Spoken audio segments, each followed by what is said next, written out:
مولاي صل وسلم دائما أبدا على حبيبك خير الخلق كلهم مولاي صل وسلم دائما أبدا على Assalamualaikum warahmatullahi wabarakatuh.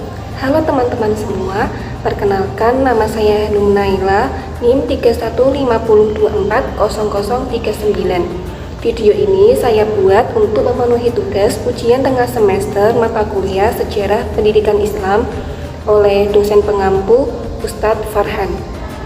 Nah, di video kali ini kita akan membahas tema yang sangat penting dan sangat menarik, yaitu tentang sejarah pendidikan Islam. Topik ini bukan hanya tentang sejarah masa lalu, tapi juga tentang bagaimana Islam membentuk peradaban dunia melalui pendidikan, dari zaman Rasulullah hingga zaman modern saat ini. Berdasarkan buku sejarah pendidikan Islam karya Profesor Dr. Abdinata, pendidikan Islam memiliki perjalanan yang panjang, kaya nilai, dan penuh inspirasi. Maka dari itu, kita telusuri bersama bagaimana sistem pendidikan Islam lahir, tumbuh, mencapai masa keemasan hingga akhirnya mengalami pembaruan di era modern. Nah, yang pertama yaitu pada masa Rasulullah SAW. Menurut Profesor Abdinata, awal pendidikan Islam dimulai sejak turunnya wahyu pertama kepada Nabi Muhammad, yaitu surah Al-Alaq ayat 1-5. Artinya, bacalah dengan nama Tuhanmu yang menciptakan. Ayat ini mencapai dasar teologis bahwa Islam menempatkan ilmu dan membaca sebagai pondasi peradaban. Pada masa awal Islam di Makkah, pendidikan bersifat non-formal dan berpusat di rumah Arqam bin Abi Arqam. Di tempat sederhana itu, Rasulullah mendidik para sahabat tentang keimanan, tauhid, dan akhlak mulia. Metode yang digunakan Nabi adalah ceramah, dialog, keteladanan atau uswah hasanah, dan pembiasaan. Ketika hijrah di Madinah, pendidikan semakin berkembang. Masjid Nabawi menjadi pusat pendidikan pertama dalam sejarah Islam. Di sana, Rasulullah mengajar para sahabat dari berbagai suku dan bangsa. Beliau menekankan bahwa pendidikan bukan hanya untuk orang-orang tertentu, tetapi untuk semua manusia tanpa memandang status sosial. Ciri khas pendidikan masa ini adalah pendidiknya yaitu ada Rasulullah dan para sahabat utamanya. Kemudian peserta didiknya yaitu ada laki-laki dan perempuan, tua ataupun muda. Kemudian materinya ada Al-Quran, akidah, akhlak, ibadah, serta keterampilan dasar. Kemudian tujuannya yaitu membentuk manusia beriman, berilmu, dan berakhlak. Pendidikan masa Nabi menekankan keseimbangan antara ilmu dan amal, akal dan hati, serta agama dan dunia. Inilah yang kelak menjadi dasar filosofis pendidikan Islam sepanjang zaman. Kemudian yang kedua adalah masa Khulafaur Rasyidin. Penguatan dan perluasan pendidikan setelah wafatnya Rasulullah SAW, tanggung jawab pendidikan dipegang oleh para Khulafaur Rasyidin, yaitu Abu Bakar, Umar, Utsman, dan Ali. Khalifah Abu Bakar berfokus pada pelestarian Al-Quran. Ia memerintahkan pengumpulan ayat-ayat Al-Quran agar tidak hilang setelah banyak penghafal Al-Quran gugur di medan perang. Sementara itu, Khalifah Umar bin Khattab mengirim para sahabat yang berilmu ke berbagai daerah seperti Kufah, Basrah, dan Syam untuk menjadi guru dan dai. Kemudian, pada masa Khalifah Utsman bin Affan dilakukan kodifikasi Al-Quran dalam satu mushaf resmi yang disebarkan ke berbagai wilayah Islam. Sedangkan pada masa Khalifah Ali bin Abi Thalib menekankan pentingnya ilmu hikmah dan keadilan dalam pendidikan. Nah, pada periode ini, fungsi masjid semakin berkembang. Selain sebagai tempat ibadah, juga menjadi pusat diskusi, belajar, dan penelitian agama. Para sahabat seperti Ibnu Mas'ud, Abu Hurairah, dan Aisyah menjadi tokoh pendidik terkenal.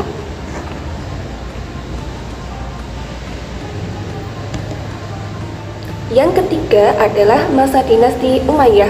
Lahirnya lembaga pendidikan formal ketika Islam meluas ke berbagai wilayah, muncul kebutuhan untuk membangun lembaga pendidikan formal. Pada dinasti Umayyah didirikan kutab dan madrasah. Kutab adalah sekolah dasar tempat anak-anak belajar membaca, menulis, dan menghafal Al-Quran. Sementara madrasah adalah menjadi tempat pendidikan tingkat lanjut bagi para pelajar dewasa.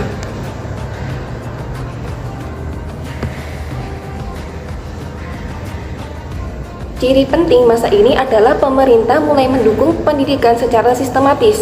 Bahasa Arab dijadikan bahasa resmi pemerintahan dan ilmu pengetahuan. Muncul ilmu-ilmu nasional seperti filsafat, matematika, kedokteran, dan pengetahuan. Selain itu, pendidikan Islam mulai terbuka terhadap budaya Yunani dan Persia dengan menyeleksi unsur-unsur yang sesuai dengan ajaran Islam.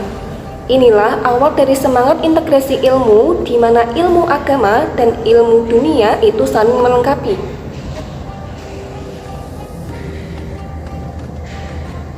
Yang keempat itu ada masa dinasti Abbasiyah. Zaman keemasan pendidikan Islam menurut Profesor Abu Dinata, masa dinasti Abbasiyah merupakan masa kejayaan peradaban Islam, termasuk dalam bidang pendidikan.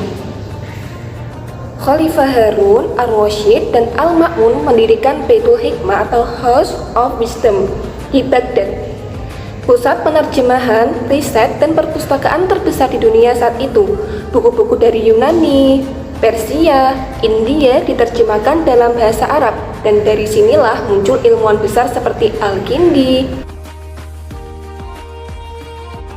yang terkenal dalam ilmunya filsafat dan logika. Kemudian ada Al-Farabi, itu etika dan politik. Kemudian ada Ibnu Sina atau Avicenna pada ilmu kedokteran dan metafisika. Kemudian ada Al-Ghazali pada ilmu tasawuf dan pendidikan akhlak. Kemudian ada Ibnu Khaldun pada bidang sosiologi dan sejarah. Pendidikan masa ini berlangsung di berbagai tempat: masjid, tempat pengajaran tafsir dan hadis. Kemudian ada madrasah seperti Madrasah Nizamiyah di Baghdad. Kemudian ada perpustakaan umum dan majelis ilmu di Istana Khalifah. Kemudian ada rumah-rumah para ulama untuk tempat diskusi dan bimbingan ilmiah. Nah, tujuan pendidikan pada masa Abbasiyah adalah melahirkan ulama yang berilmu luas, tidak hanya dalam bidang agama, tapi juga dalam bidang sains, filsafat, dan teknologi. Pada periode ini pula, pendidikan Islam memengaruhi dunia barat. Karya-karya ilmuwan muslim diterjemahkan ke bahasa Latin dan menjadi dasar bagi Renaissance Eropa. Yang kelima adalah masa kemunduran, kolonialisme, dan disintegrasi ilmu.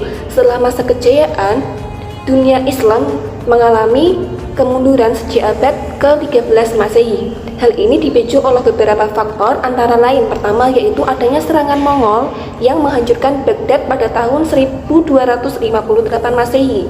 Kemudian terjadi pepecahan politik di antara kerajaan-kerajaan Islam. Kemudian adanya fanatisme mazhab dan menurunnya semangat ijtihad.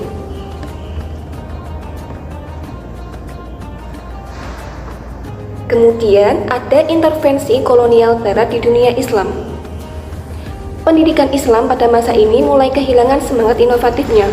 Madrasah hanya menekankan hafalan teks keagamaan tanpa mengembangkan penalaran kritis. Ilmu agama dipisahkan dengan ilmu dunia sehingga muncul dikotomi ilmu yang masih terasa hingga saat ini. Namun, meski berada di bawah penjajahan, pendidikan Islam tetap hidup di pesantren, surau, masjid, dan lembaga tradisional. Para ulama berjuang menjaga akidah dan nilai Islam melalui pendidikan rakyat. Kemudian yang keenam adalah masa modern. Reformasi dan pembaruan pendidikan Islam pada abad ke-19 dan 20 menjadi masa kebangkitan kembali pendidikan Islam. Di berbagai negara muslim, muncul tokoh-tokoh pembaru yang berusaha mengembalikan semangat ilmu dan ijtihad, yaitu yang pertama ada di Mesir. Tokoh seperti Jamaluddin Al-Afghani dan Muhammad Abduh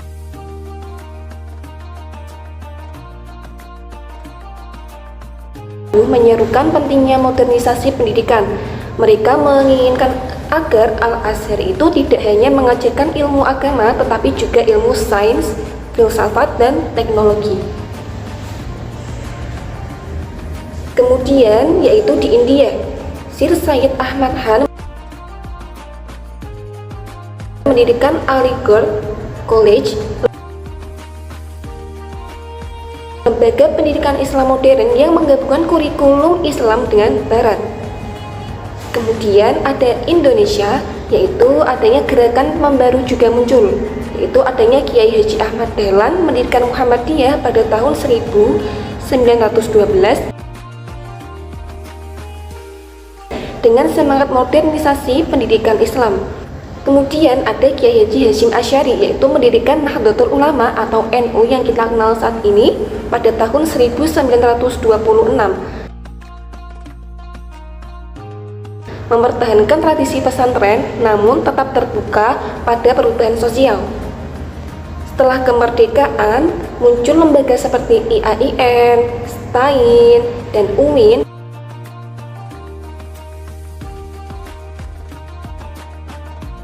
dan salah satunya adalah kampus kita Unisula yang menjadi wadah integrasi ilmu agama dan umum. Pendidikan Islam modern berupaya menjawab tantangan zaman dengan menggabungkan iman dan ilmu serta agama dengan sains, menekankan pembangunan karakter dan akhlak mulia, menjadikan pendidikan sebagai alat pemberdayaan umat dan kemajuan bangsa. Yang ketujuh, pendidikan Islam di era global dan digital. Sekarang, di abad ke-21, kita hidup di era revolusi digital dan globalisasi. Tantangan pendidikan Islam semakin kompleks, mulai dari arus informasi, sekularisasi, hingga krisis moral. Namun, semangat Iqra tetap menjadi sumber kekuatan. Pendidikan Islam hari ini harus memanfaatkan teknologi digital untuk dakwah dan pembelajaran. Mendorong literasi digital, sains, dan sosial, menanamkan akhlak, etika, dan nilai Qur'ani dalam menghadapi dunia modern, membangun kreativitas dan inovasi berbasis spiritualitas. Nah, yang terakhir adalah sejarah pendidikan Islam adalah cermin perjalanan umat Islam dalam membangun peradaban, dari rumah sederhana Arqam bin Abi Arqam di Makkah hingga Universitas Islam modern saat ini. Semua bermula dari suatu perintah suci, yaitu Iqra, bacalah. Pendidikan Islam bukan sekedar proses transfer ilmu, tapi juga pembentukan manusia seutuhnya yang beriman, berilmu, dan berakhlak mulia. Profesor Abdul Dinata menegaskan bahwasanya keberhasilan pendidikan Islam ditentukan oleh sinergi antara ilmu, iman, dan amal. Maka sebagai generasi muda, tugas kita adalah melanjutkan perjuangan itu. Jadikan belajar sebagai ibadah dan ilmu sebagai cahaya yang menerangi dunia.